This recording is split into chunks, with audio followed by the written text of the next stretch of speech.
Liquid is one of the biggest names in esports, and at a point in time had a very successful North American team. But along the way, something happened and they were no longer the powerhouse of CS that they once were. In this video, I'm going to go over some painful rounds I saw from them at the Blast Austin 2025 Major and try to diagnose what's going wrong with the latest iteration of their roster.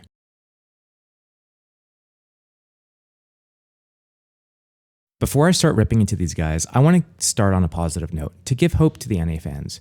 In round 7, they ran a set play. The goal here is to go mid to B with a 2-2-1 split with a built-in lurker to catch rotates. Most CT teams prioritize 3 players on A, leaving the B defense with only 2 players. At the start of the round, they do default mid-control nades. They work quickly through lower B to get to middle, while the door smoke is still up. This is intentional. They launch some nades over to short to keep pressure on the CTs and mask what their plan is. They send over the crisscross smokes on middle and have ultimate doing the one for CT spawn. This is because they're trying to hit a specific timing of when their mid-door smoke fades and don't want to run into issues of lining up the smoke from Xbox. Even though Naf runs in front of ultimate with his molly out to molly back plat, their numbers overwhelm the defense. This could have turned bad real quick if ultimate got collided through Naf or if he didn't get the spam kill. To get past, there's ultimate. How about now? Dealing with him through that smoke. And that's the heavy hitter at this B site, overran. That's really annoying. He uncrouches. In the very next round, Liquid call another set play. They're trailing in rounds and need to regain control over the game. So on round 8, they want to abuse B site again. They start the round by grouping tunnels, and Twist sends some nades over long. These are conditioning nades, and it allows Liquid to do multiple openings without their opponents being able to read them. And here specifically, it makes the CTs waste counter utility such as incendiaries and flashes, which they'll need to retake B. They group into tunnels, and note the time that the CT smoke arrived. Smokes expire after 20 seconds, and Liquid want to be running out of tunnels with their nades in transit as this smoke fades. This is one of the areas of improvement. It means they've got a lot of new things to try. This little B pop looking to seal the deal on the beginning of a Liquid streak. Once more getting... Because the smoke was fading, Call Me Sue was pulling out an incendiary grenade to stall but gets caught in the open. Westmelon was playing on the scaffold outside of the site, anticipating another mid to B hit. Liquid get the kills, and Lynn Vision run to save. In the second half, Liquid had a great response to a long rush on round 16. It's pretty standard sequence that they did, but the fact that it's so simple to do means that you can do it too. It's going to go down. Even if Naf takes one with him there, it's not going to make much difference. Lynn Vision just play with pace now. Up the ante out long. Good flashes, a counter, and Twist gets 2. Shui comes through the smoke. At the start of the round, Shui sends an incendiary into long doors. Twist bounces an incendiary to blue bin, and this prevents the T's from sitting in the doors or taking cover. Now that the T's have to sit in fire, smoke, or in the open, the flashes arrive. Shui waits for the T's corner smoke to pop, then pushes through it to blue bin when the flash comes. And Twists swings behind the smoke towards the pit, catching blind players in the open. Liquid want to take fast mid control here. Twist sends conditioning nades over long, Nerds runs down mid with the cover from ultimate, and soon all 5 players are grouped middle, ready to take short control.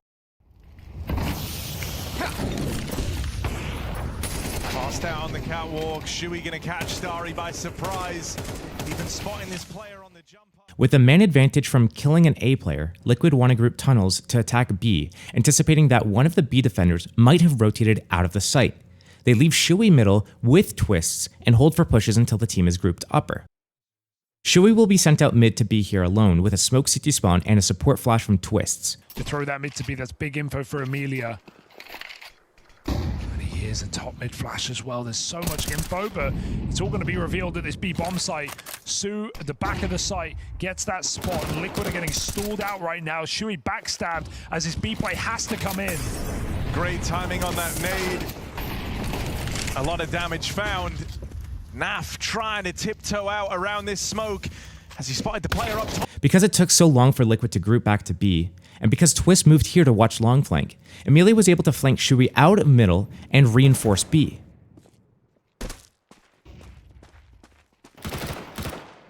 If Twist had held the long push from Green Box or Dark Alley instead, and if Naf didn't do this lurk smoke tunnels, then maybe Liquid would have had a chance.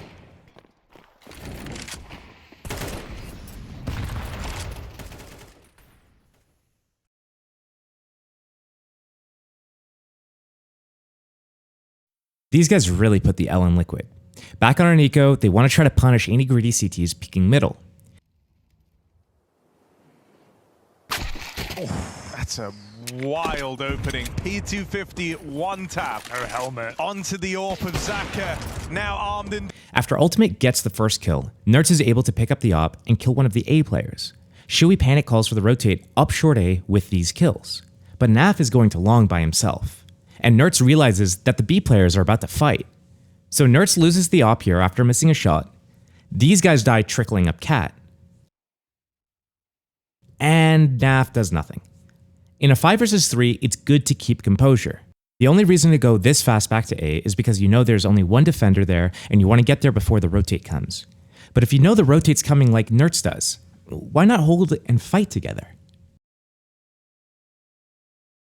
There's been a mini recovery from Team Liquid, and now they're only trailing by 2 rounds. They start a bit cautiously in the round as they slowly inch up taking mid control.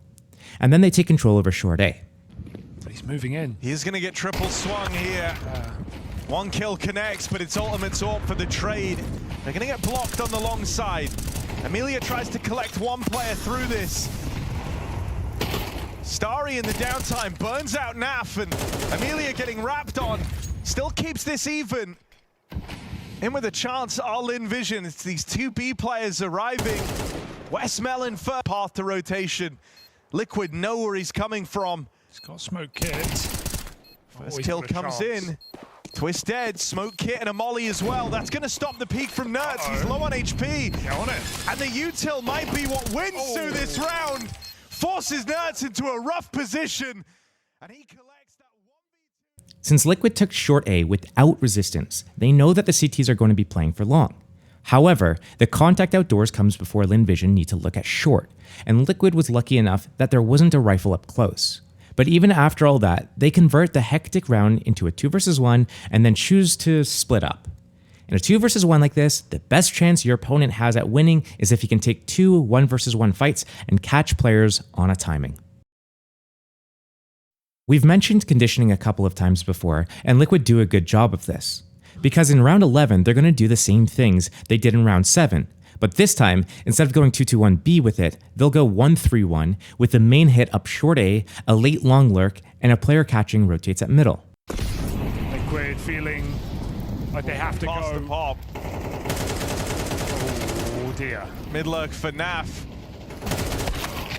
Gonna get out through the catwalk. They're not ready for Amelia back at the site, only just getting spotted now. He's got the round in the palm of his hands, and Amelia.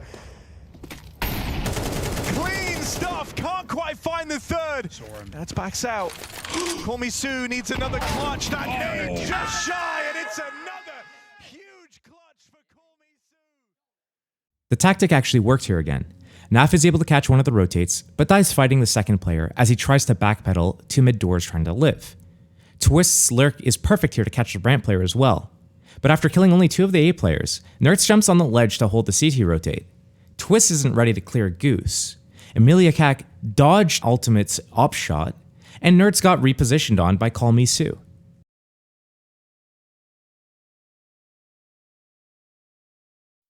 You must be wondering by now, who even won Pistol? Well, if you guessed Liquid, you're right. So let's take a look at round 2. If you've been paying attention, this looks like round 9, but this is bad in a different way. As to how Lynn Vision were going to approach this. Out towards the long doors, that's an awkward start. Twists dealt with first. He was so sure that now, as a gun's been given over to Amelia, through the wall. After being gifted a kill at middle, Liquid looked to group B tunnels and try to do a 3-1-B hit with an A fake. Hit that first headshot though, and it can fall into place. Oh God! Now it's just the scout left to trade. Ultimate desperately needs this, but West Melon scavenged the rifle. Will get overran. Ultimate's kept the back door open for Team Liquid. This round was bad because they went out long even though they had full short control without any resistance. That means that the CTs are either passive stacked on B, or there's a pretty good chance that they're playing close long A. And when they come out long in round 9, I was thinking about these positions from the CTs. To end the round, they try a very weak A fake so that they can contact out B. But the B players have the scout hold from the back, and the rifles don't even clear the close corners.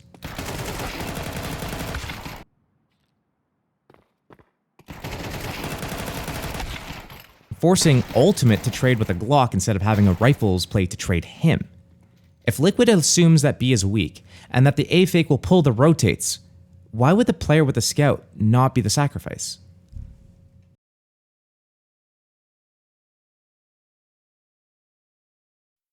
Round 10 is, whoa, okay, she was just sending it out long. One sec.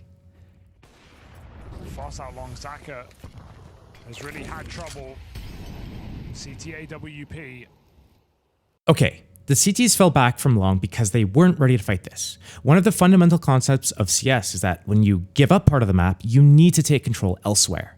Here, Lynn Vision decided to walk into B tunnels knowing that it's unlikely defended by more than one player. Oh my god. Catches Sue off guard, but it cleared B entirely. Liquid had locked it long. Zaka is going to have an important part to play in defending this A site. Orp out behind the smoke. He's got teammates here with him. Liquid setting their sights on the play now. Kills exchanged, but Westmelon and Sue carving the path into this for Lynn Vision. It's only Twist left at 20 seconds to cook up a winning round. And he can't hit a shot. Westmelon on that swing. Liquid have had long control since a minute 40 on the clock remaining, and Shui threw his first smoke to bait nades and rotates came at a minute 34. But Liquid are doing two things poorly here. On the one hand, they're trying to end with a long hit, but they're keeping the CTs to keep an eye on long, and at the same time, they're inviting the CTs to clear middle as a response. But Nertz is caught alone in middle throwing the fake, and once Lynn Vision has middle cleared, all 5 players can train their attention to the long hit. And when Liquid finally start to move up, Ultimate is so concerned with the flank that he's not helping his team. And Naf throws these flashes.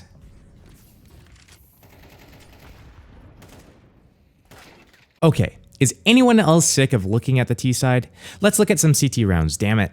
Alright, looks like Liquid won pistol again, so what are we gonna do here? 3 long to defend from a rush and Nertz? Where are you going, big guy? Have been very close. There were 4 rounds in that first half that came down to 1v1s or 2 players surviving for the side of Lynn Vision. Like, those are close rounds. Round to 1 kill makes it. If you're playing versus upgraded pistols, you don't want to give them isolated close range fights, especially not without support from your teammates that have long range weapons. If this was a predetermined play, you'd expect support from close short or mid doors or both. But because the A players were playing to stop a long rush, it seemed like the team valued A control more than middle. So what's Nertz doing in here? Into this. So scared of this B hold though, because 4 on 2.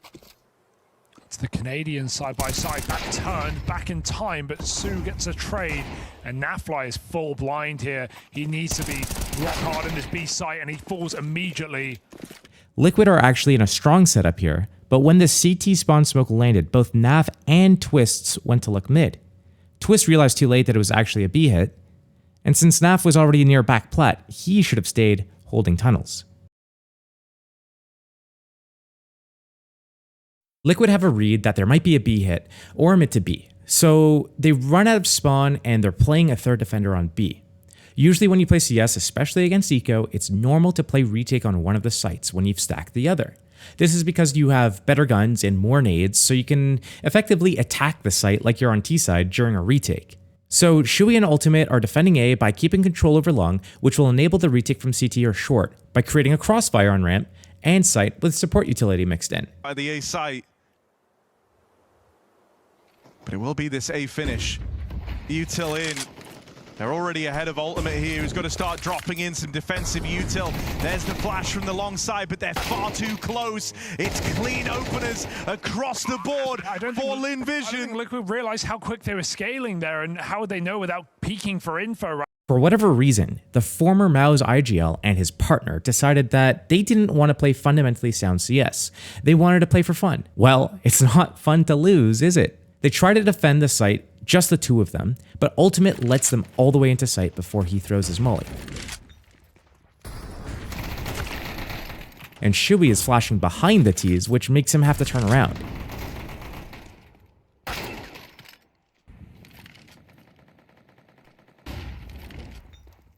And both of them get bulldoze on the site. and lose versus another low force.